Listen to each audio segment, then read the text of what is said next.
Well, David, thank you so much for coming on to the show today.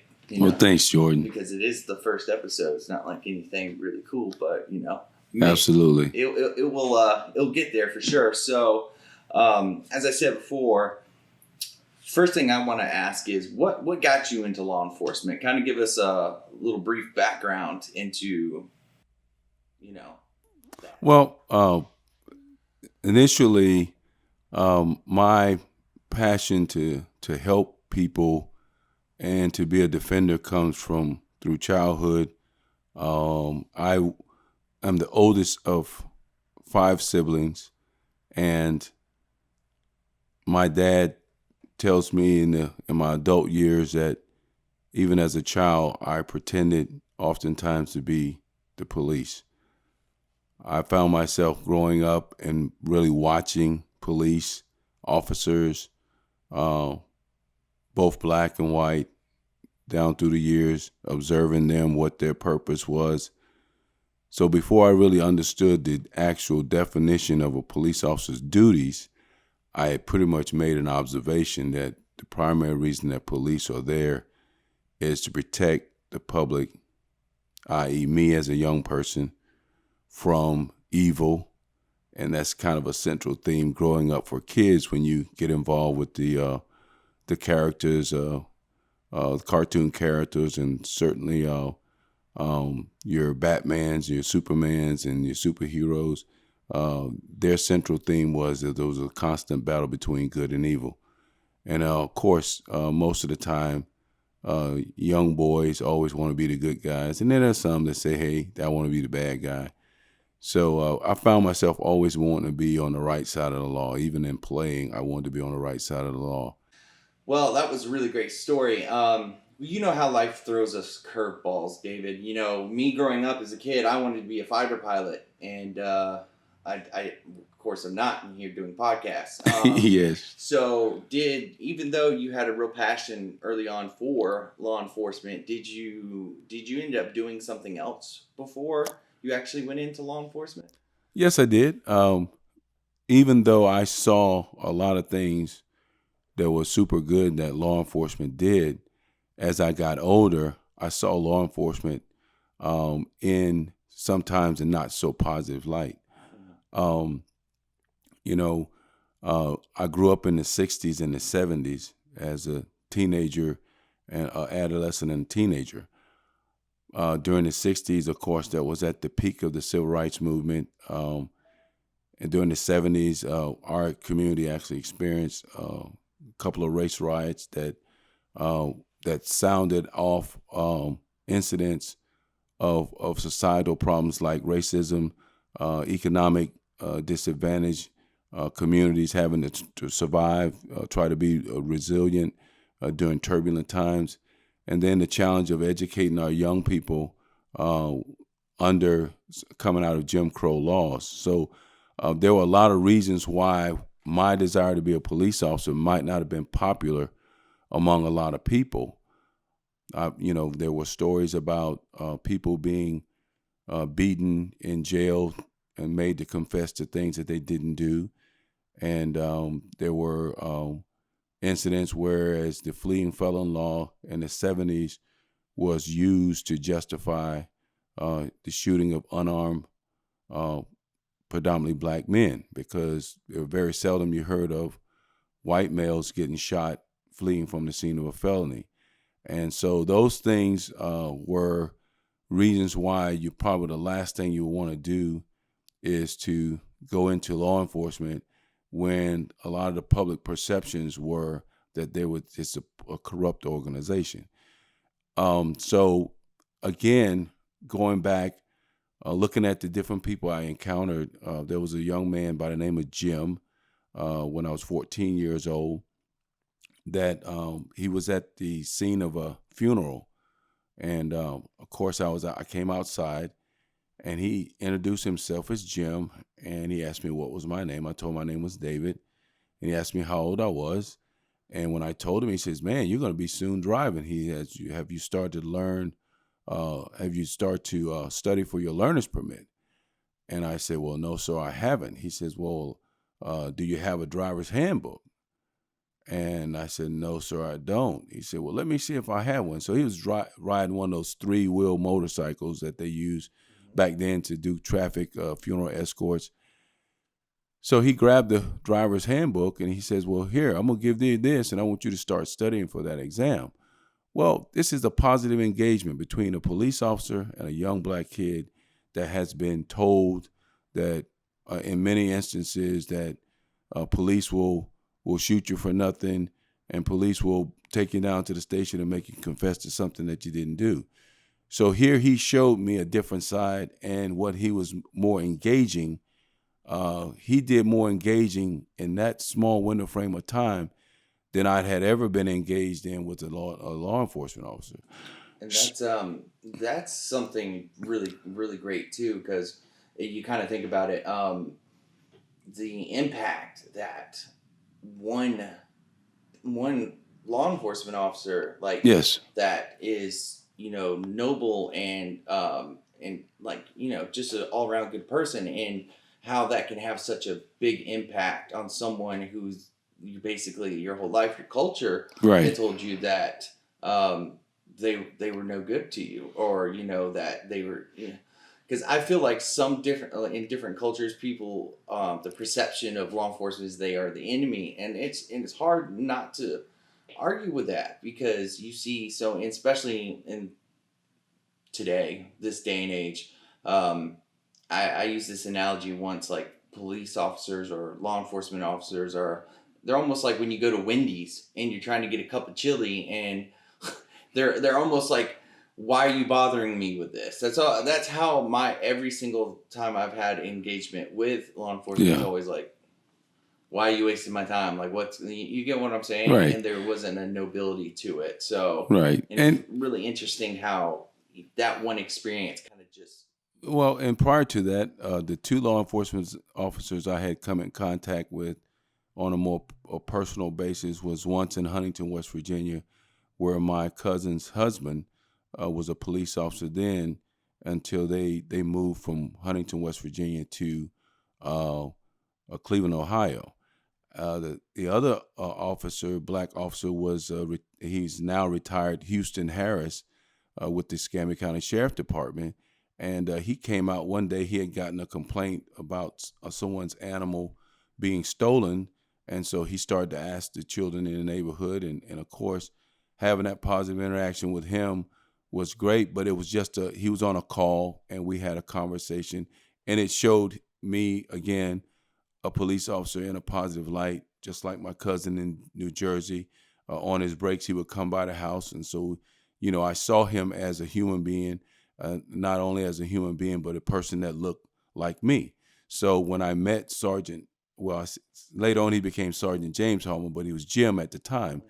And Jim was more engaging because the time allowed him to. And so looking back in retrospect, I realized that sometimes time doesn't allow you to engage with the public like you want to, but what you have to do is when you have opportunity to engage, you want to maximize that opportunity.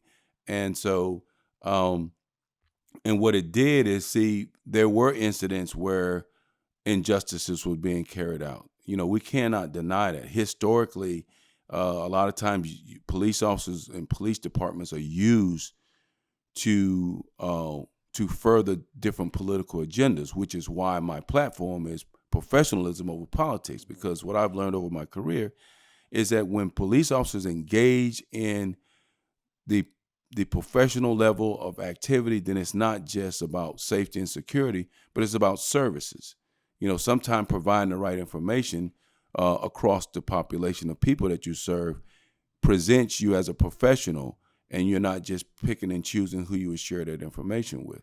So that's something that I've experienced the impact of it before I could actually quantify it into a theory.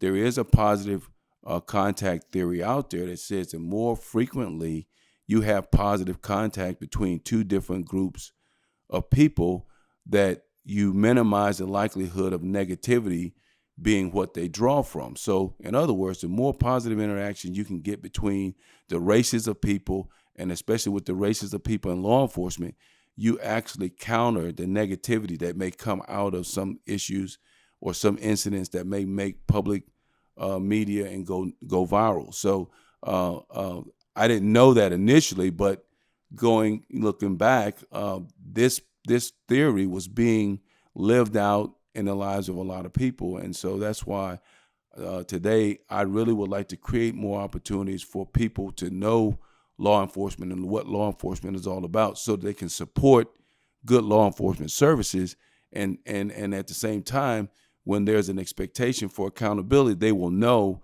that when certain actions must be taken by a sheriff or a police chief, then this is necessary to maintain the quality of safety, security, and services. So it kind of goes around about a long way, but at the end of the day, the public wants to know or be assured that things were done that should have been done, it was done right, and it was done for the right outcome. Yeah. Well, I mean, I can't help but agree with everything you say there.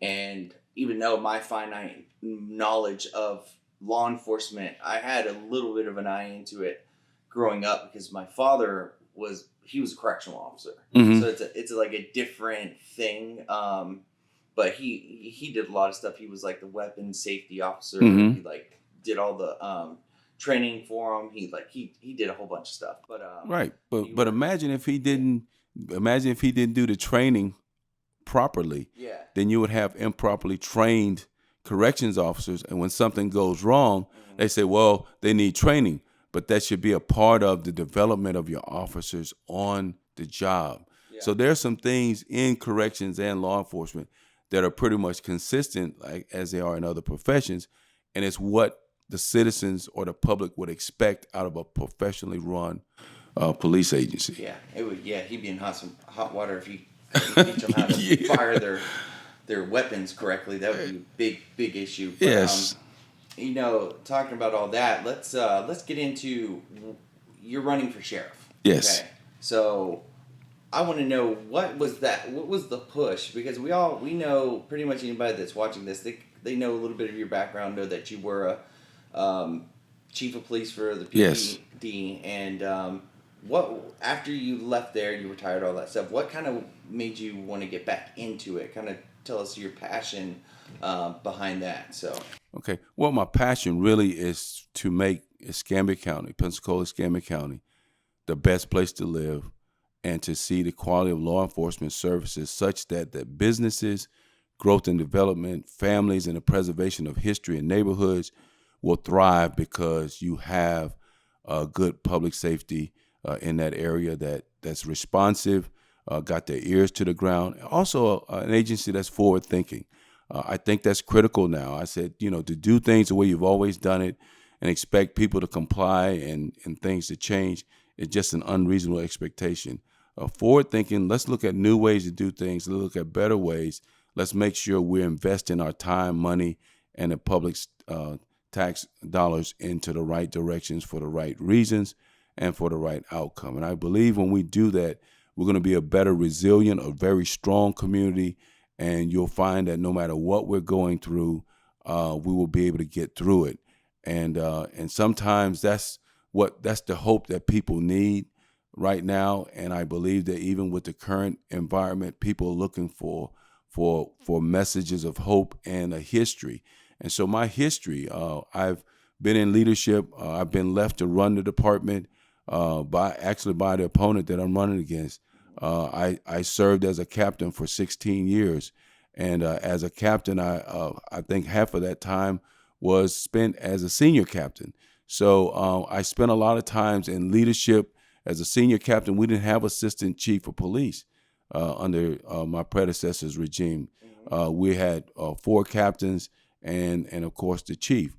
So a lot of times when he went out of town, he left someone in charge as acting chief of police. So I found myself on many occasions acting chief of police, and especially on several occasions during crisis time, which means that you have to be at a level of competency. You got to know your workforce. You got to know your staffing and what your strengths and limitations will be during this situation. I've worked through just about every hurricane that's come through Pensacola in the last 2 or 3 decades. So I have the experience of working in the upper administrative capacity, and this also is what makes me confident that even in times like this, I am ready.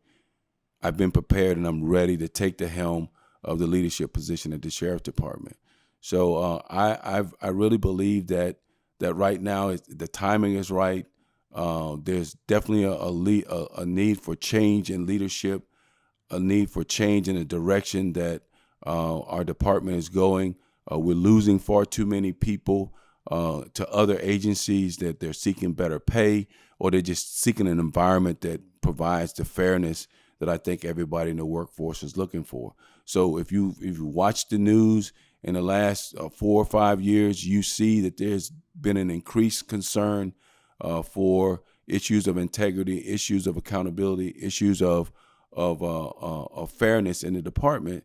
So it gives me a purpose for running. Now I have to admit, 5 years out before I was even in the I would say back in 2010, I had no desires to get involved in politics because I watched politics as an administrator, as a supervisor, as a patrolman, even as a police cadet. I watched the viciousness of politics and how there are winners and losers. And at the end of the day, when it's public safety, the public loses big time. Yeah.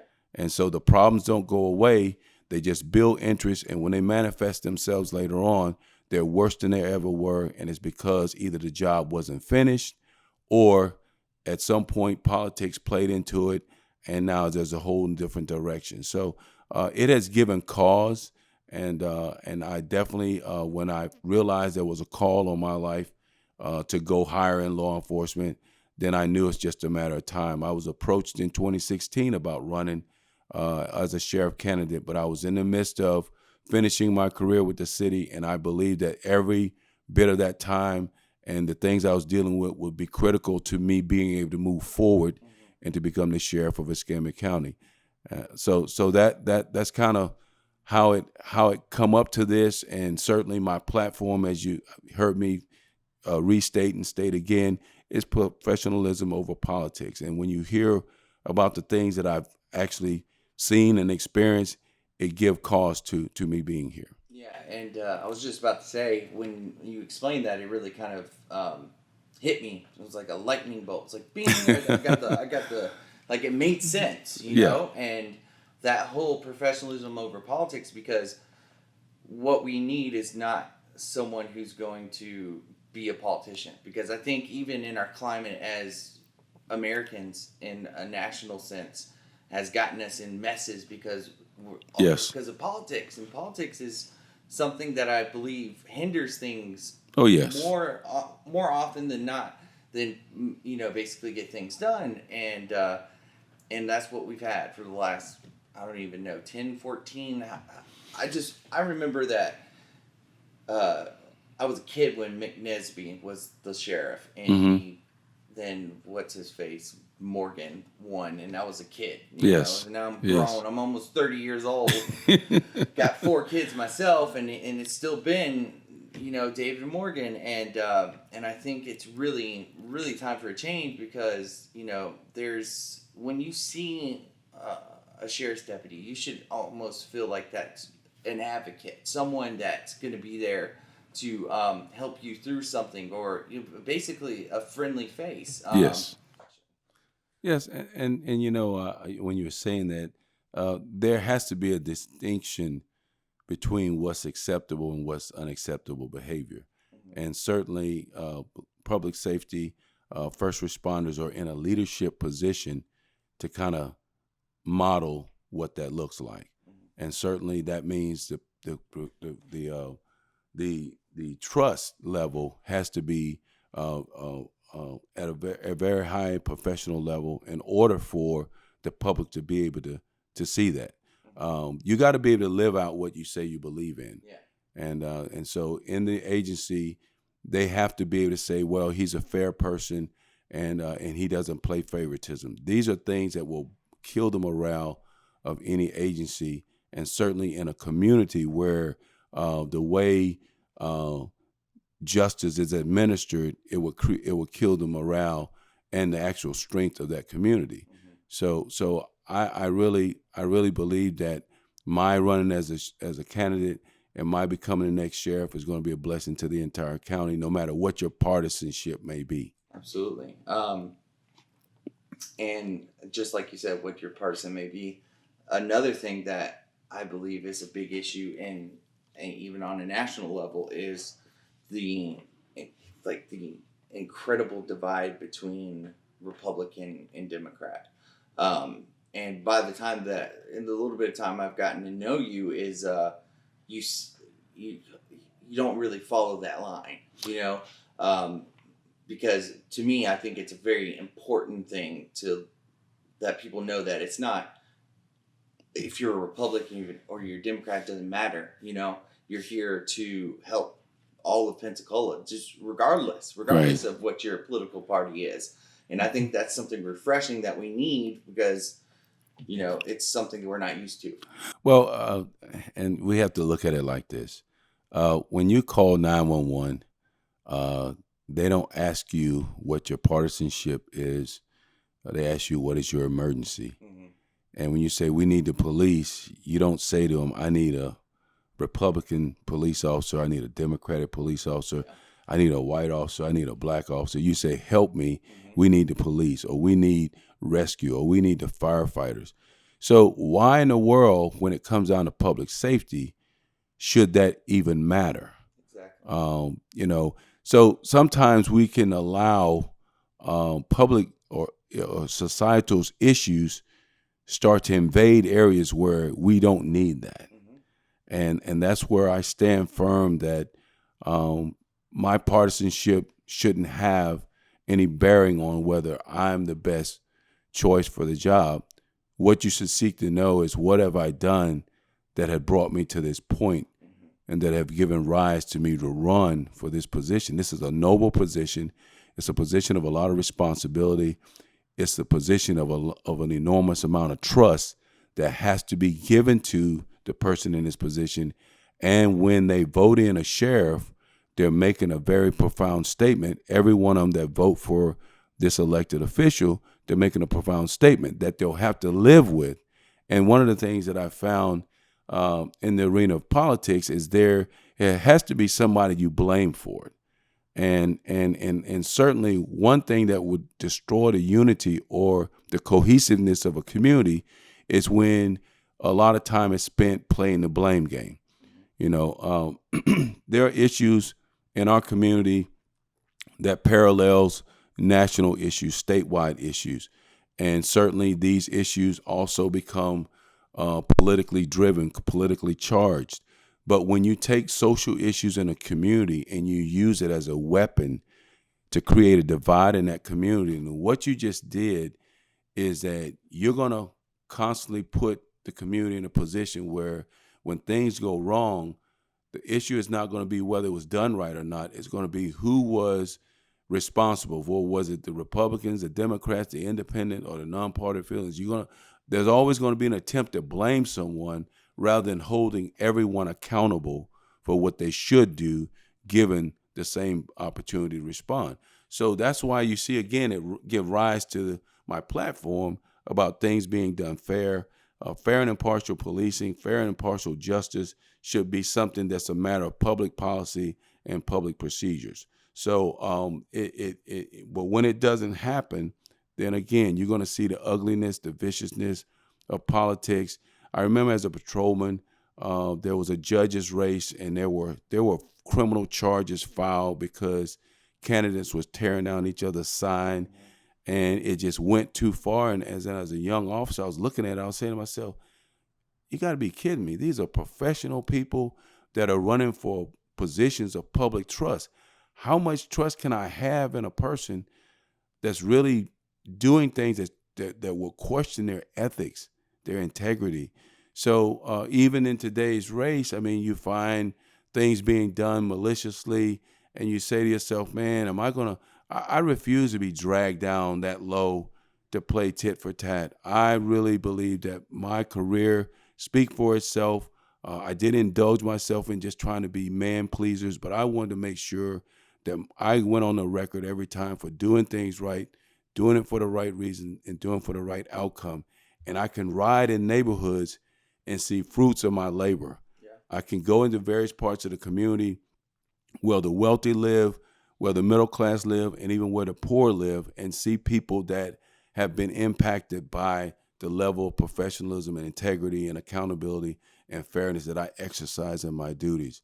And what I'm saying is that's what we expect from public safety. It is a profession. It's not just a job.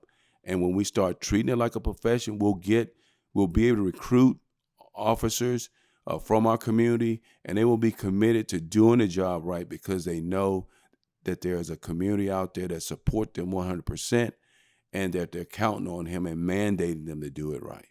One thing I wanted to ask, because there's before we close out here, I Mhm. wanted to ask you, because it's only makes sense because of what's going on with the coronavirus, and let me think of how I'm gonna word that. So I would be remiss not to mention or ask you: do you have, especially what's going on now with the coronavirus, do you have any advice for the community? Yes. Anything that you could really, let everybody know that can help them, keep them safe, keep them healthy. What are your thoughts on that? Well, first of all, we have to acknowledge the fact that the coronavirus has disrupted life in America. Mm-hmm. Okay, that's our current reality. Yeah. But it's not the first time that life in America has been disrupted. I mentioned earlier, 9/11 was very disruptive. The different viruses, West Nile was very disruptive. So the list gets long. But one thing we all got to do is we got to remain calm. We got to realize that there is a plan on how we can stay safe. And I think it's only appropriate that because this strand of the coronavirus is somewhat different and uniquely in the way it's being dealt with, we got to follow some protocols. And one of the primary protocols, if you're sick, stay away from people and wash your hands. Wash your hands and do these basic hygiene things that will help keep us not only healthy, but also ward off the potential carrying of a virus that may end up being a crisis for yourself. The other thing is that because we realize it changes what we're accustomed to, let's be more cooperative with each other. I went to the ATM the other day, and I was waiting in line, and I stood where everybody stands who's next in line. Mm-hmm. And a lady was just agitated, and she just turned around and said, "Could you move further back?" Oh wow. And of course, those of us standing in line just kind of looked at her, and me understanding, I've worked through hurricanes before. People get on edge and they go out in public, but that could have been a real ugly situation Mm-hmm. had it been the wrong person standing next in line. The guy behind me seemed to have been frustrated by it, but I think the way I handled it probably gave him something else to think about. You got to be careful how you respond. And, some people, mental illness is still a major issue in our community, and how we choose to deal with a person that could be suffering from some kind of, mental disorder or some mental illness, how we deal with that person can have a high impact on how this incident will turn out. So be calm. Let's follow protocols. And if you don't understand, ask someone to explain it to you. And understand it's just like with services. We gotta be patient because there is a plan to restore life back to what it was. But we got to stay informed, and hopefully through this series of podcasts, we'll be able to keep everybody informed on what they should do. But basically right now, wash your hands. If you're home, if you're sick, stay at home. And certainly if you think you have or showing symptoms of the virus, make sure that you appropriately contact the right people because, again, being medically responded to has a lot to do with how cooperative you're going to be. And also avoid the big crowds, which is general information. But at the same time, man, don't panic. Don't panic. You won't have to push and shove in these lines. Have some idea how you're going to go through a day or two, or even I've been told that we may need to be preparing for as many as 2 weeks or more. So have some plan as to how you're going to better manage your resources. And if you haven't done that before, some people fail miserably just at the hurricane warnings. So you might want to rethink it and get some better ideas. But to just start giving in to panic and fear, your panic and fear can add to the next person's. And next thing, you got total mayhem because people just been overwhelmed with fear. So please stay calm and stay informed. Yeah, absolutely. And I like to think about it is yeah, it sucks. But I try to always focus on positives. Yes. You know what I'm saying? So, like a lot of things that are going on now, like, something I've never seen, like, our bills like Gulf Power and ECUA and Cox Cable, Yes. stuff like that. They're really like helping people out. They're like, hey, don't worry about it. We're not going to cut anything off. We understand it's a hard time right now. And I think that's really Right. cool too.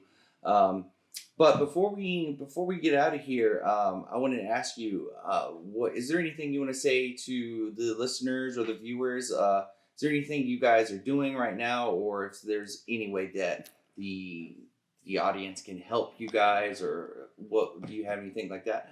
Well, one of the things that I would encourage the listeners to do is to, if you haven't, go on our website, davidalexanderforsheriff.com, and like our Facebook page, and follow us. We're going to be on the air. We're going to do a lot more podcasts and video to continue our campaign.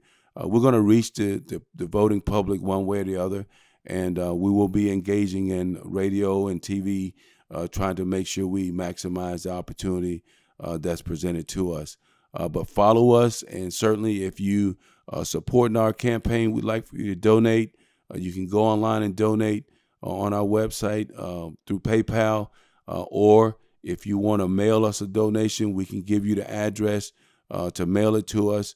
We do have a post office box that you can mail it to, and we will be more than happy to receive your donations. Also, word of mouth. And what I'd like to do is, we're working through some technical things right now, but I like to create online opportunities where we can actually get more people online and just do a live screen and answer questions, or you submit the questions and we answer them for you. But we want to look at creative ways to reach out, because the other thing is that now that life is being kind of restricted, we're going to spend our time doing something. I would rather spend time engaging the voting public into some good conversations, some good dialogues where we can better understand each other, and then what they're going to get out of me as the next sheriff of Escambia County. So please go online, like us on Facebook, and if you want to volunteer, submit us your information, or if you want to just talk to us, we can do some talking online. I would definitely make sure we're responsive to get your concerns addressed. But we're going to get through this together. We've been through it before. We proved to be resilient before. And I think I know for sure that we can be resilient during this turbulent time. So what we're going to do is next week, our next podcast, we're going to actually answer some questions, but we're going to need you guys to ask them. So what I'm going to need you guys to do is once you listen to this or watch it, please write your questions down in the comment box below, because this will be on Facebook. And then what we'll do is we'll review them, and then the next podcast we'll actually answer your questions. So if you guys do that, that'd be greatly appreciated, and we'll see you next week. All right, David, I appreciate it, and until next time, you guys stay safe, healthy, and wash your hands. Absolutely.